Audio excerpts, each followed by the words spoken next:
যে কোনো কোম্পানির সঙ্গে জুড়ে আছেন, শুধু এপিএস এর কাজ করেন, তাদের জন্য একটা এনপিসিআই থেকে একটা কমপ্লেন করার একটা জায়গা দিয়েছে। সেখানে আপনার যাদের টাকাটা ফেঁসে যাচ্ছে আধার উইথড্রলের মাধ্যমে বা মানি ট্রান্সফার করছেন, সেক্ষেত্রেও যদি আধার দিয়ে করেন, যদি টাকাটা ফেঁসে যাচ্ছে সে টাকাটা ফেরত আনা এখন খুবই সহজ হয়ে পড়েছে আমাদের জন্যে। তো সেক্ষেত্রে একটা কমপ্লেন করতে হবে এনপিসিআইকে। তো ওখানে আপনি সার্চ বারে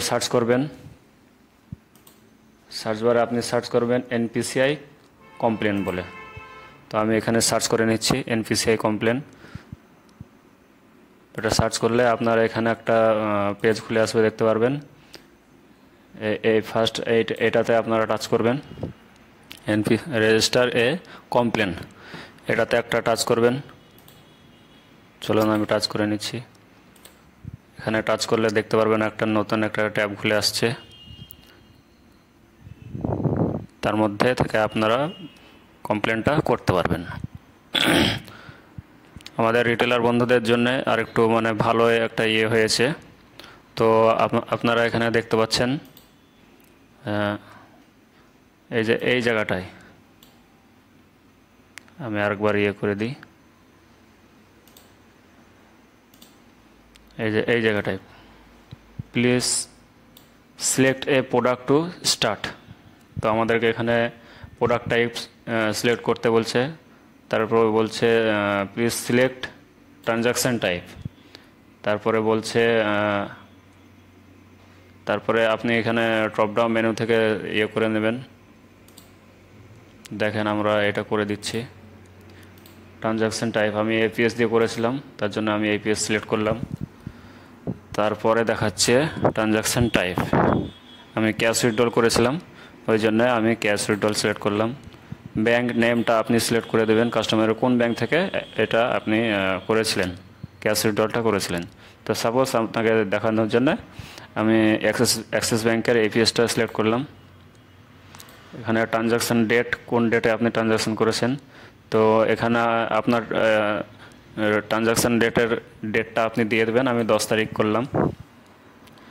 তারপরে ট্রানজাকশান আইডি, একটা ফেল ট্রানজাকশান হলেও দেখবেন আপনাদের পোর্টালে একটা ট্রানজাকশান আইডি থাকে, সে আইডিটা দিয়ে দেবেন। সব কোম্পানির একই হয় না, কোম্পানিরা আলাদাও করতে পারে। যেখানে RRN নাম্বার বলে একটা লেখা থাকে, সেটা আপনারা দিতে পারবেন এখানে। তো এখানে একটা RRN নাম্বার আমি ডেমো পারপাস একটা দিয়ে দিলাম। আপনাদের যেটা হবে সেটা আপনারা দিয়ে দেবেন। তারপরে এখানে কাস্টমারের অ্যাকাউন্ট নাম্বারটা দিবেন। এটা আপনার না, এটা হচ্ছে কি কাস্টমারের অ্যাকাউন্টটা দিবেন। আমি একটা অ্যাকাউন্ট নাম্বার এখানে দিয়ে দিলাম, এটা ডেমো পারপাস। কত টাকার ট্রানজাকশানটা করেছিলেন, আপনার যে ফেল ট্রানজাকশানটা হয়েছে সেটা কত টাকার হয়েছে। তো আপনার যেটা হবে সেটা আপনি দিয়ে দেবেন। আমি 1000 টাকা করেছিলাম, এটা আমি ডেমো পারপাস দেখাচ্ছি আপনাদেরকে। তো 1000 টাকা লিখে দিলাম। এখানে কন্ট্যাক্ট নাম্বার বা মোবাইল নাম্বার যে কোনো একটা দিতে পারবেন। সেক্ষেত্রে কিন্তু আপনি কাস্টমারেরটাই দেবেন, কন্ট্যাক্ট নাম্বারটা। তো আমি এখানে একটা নাম্বার দিয়ে দিলাম, আমি আমার নাম্বারটাই দিয়ে দিচ্ছি আপনাদের দেখানোর জন্য। তারপরে এখানে কাস্টমারের নামটা লিখবেন, কি নাম আছে কাস্টমারের, ফার্স্ট নেম এখানে দিয়ে দিলেন। আমি আমার নামটাই লিখছি এখানে, দেখেন আমার নামটা লিখে দিলাম। তারপরে কাস্টমারের লাস্ট নেম যেটা আছে সেটা আপনি দিয়ে দেবেন। দেওয়ার পরে এখানে আপনি একটা ইমেল আইডি দেবেন।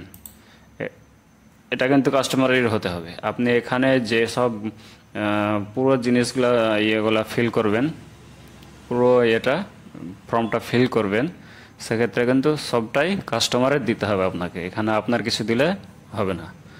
তারপরে চলে আসবেন, এখানে দেখবেন একটা ক্যাপচার দেখাচ্ছে, এই ক্যাপচারটা আপনাকে এই ঘরে দিতে হবে। তো চলুন আমরা ক্যাপচারটা দিয়ে দিই। আমার এখানে ক্যাপচার এসছে 82617, সেটা আমি দিয়ে এখানে যখনই সেভ অ্যান্ড প্রসিড করব তখন আমাকে একটা কমপ্লেন নাম্বার দেওয়া হবে।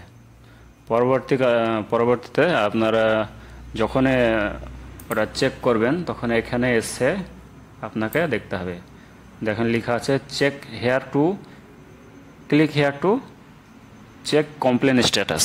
আপনার যে কমপ্লেনের স্ট্যাটাসটা হবে সেইটা আপনি এখানে চেক করে দেখতে পারবেন।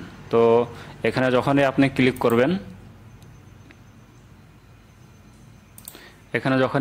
করবেন, আপনার একটা নতুন পেজ খুলে আসবে।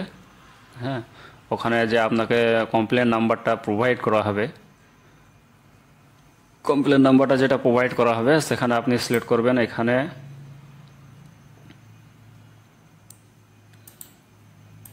এখানে আপনার প্রোডাক্ট টাইপটা সিলেক্ট করে নেবেন, আপনি কি দিয়ে ট্রানজ্যাকশনটা করেছিলেন।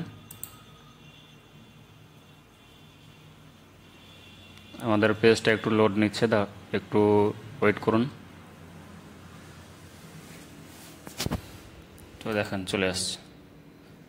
দেখেন আমি এপিএস এর জন্য কমপ্লেন করেছিলাম, তার জন্য এপিএস সিলেক্ট করলাম। আবার ব্যাংক সিলেক্ট করবেন, আপনার কোন ব্যাংক থেকে করেছিলেন। তো আমি অ্যাক্সিস ব্যাংক থেকে করলাম, তো অ্যাক্সিস ব্যাংকের করে দিলাম। তো এখানে দেখবেন আপনাকে একটা কমপ্লেন নাম্বার বা সিআরএন নাম্বার বলে একটা আপনার ফোনেও একটা এসএমএস আসবে, আর একটা যে ইমেল আইডিটা দেবেন আপনি সেটাতেও আসবে। তো সেটা আপনি বসিয়ে এখানে দেখতে পাচ্ছেন একটা ক্যাপচা আসছে, এই ক্যাপচারটা এখানে এই ঘরে ফিল করে দেবেন। তারপরে আপনার গেট স্ট্যাটাসে চেক করলে আপনি দেখতে পারবেন আপনার টাকাটা এখন কোন পর্যায়ে আছে। টাকাটা কি আপনার কোম্পানির কাছে আছে, বা কাস্টমার অ্যাকাউন্টে ব্যাক চলে গিয়েছে, বা কতদিনের মধ্যে প্রসেসটা হবে, সেটা আপনি এখানে পুরোটাই দেখতে পারবেন। তো ভিডিও বেশি বড় না করে আপনি এখানে ভিডিওটা সমাপ্ত করছি।